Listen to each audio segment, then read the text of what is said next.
Bonjour, nouveau 3 questions à 1 aujourd'hui avec Gilles Boeuf, donc grand spécialiste des questions de biodiversité, ancien président du Muséum et professeur émérite à Sorbonne Université. Et avec lui, eh bien, on va revenir sur la biodiversité, ce que c'est et surtout l'état de la biodiversité aujourd'hui.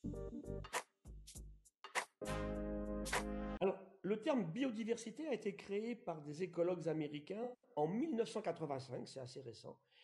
Et le terme équivalent le plus facile à comprendre, c'est le vivant. Dans toute son essence, la biodiversité, c'est la partie vivante de la nature. Il y a une nature. Souvent, les gens confondaient nature et biodiversité, c'est pas la même chose, hein. Le vivant, la biodiversité démarre quand la première cellule vivante apparaît dans l'océan il y a à peu près un peu moins de 4 milliards d'années, alors que la Terre a 4,6 milliards d'années. Donc il y a eu une époque de la Terre où il n'y avait pas de vivant. Le vivant, c'est tout.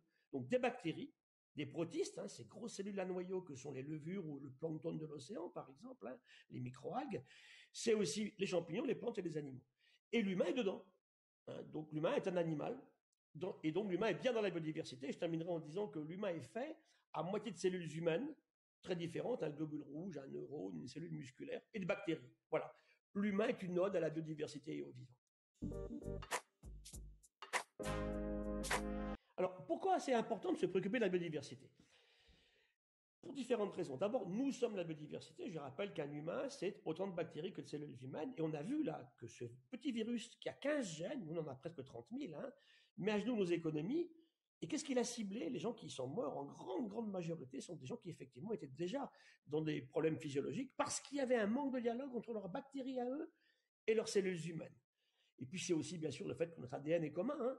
On partage un ADN commun, un tiers avec les algues de l'océan, les microalgues, 2 tiers avec une mouche. Il faut s'en rappeler en permanence, hein. On ne mange que cela, hein.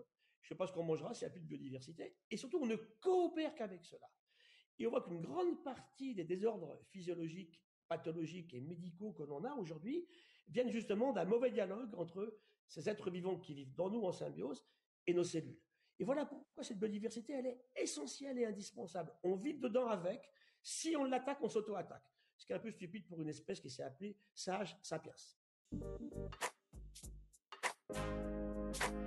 Alors, où en est-on de la biodiversité? Il y a eu des questions qui ont été posées très fortes, du style, est-on en train de mettre les conditions d'une nouvelle crise d'extinction?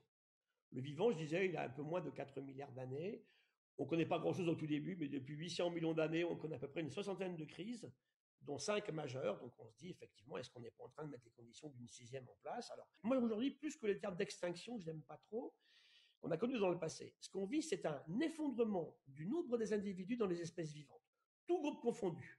Bon, on ne connaît rien sur les bactéries ou les protistes, pas grand-chose, ces grosses cellules à noyaux, mais on regarde bien sûr beaucoup les champignons, les plantes et les animaux, et on se rend compte que partout c'est en déclin. Et dans le rapport de la IPBES, il y a juste un an, hein, le 6 mai 2019, ils nous disent on va perdre comme ça plus d'1 million d'espèces dans les 30-40 ans qui viennent. On a tué la moitié des éléphants, des girafes en 40 ans. Pourquoi? C'est la vraie question. Ce qui veut dire qu'aujourd'hui, il faut qu'on fasse beaucoup plus attention. On doit respecter ce vivant, et la pandémie actuelle est une résultante d'une destruction massive de la forêt tropicale et de la biodiversité. Donc on a vraiment intérêt à faire vraiment très attention.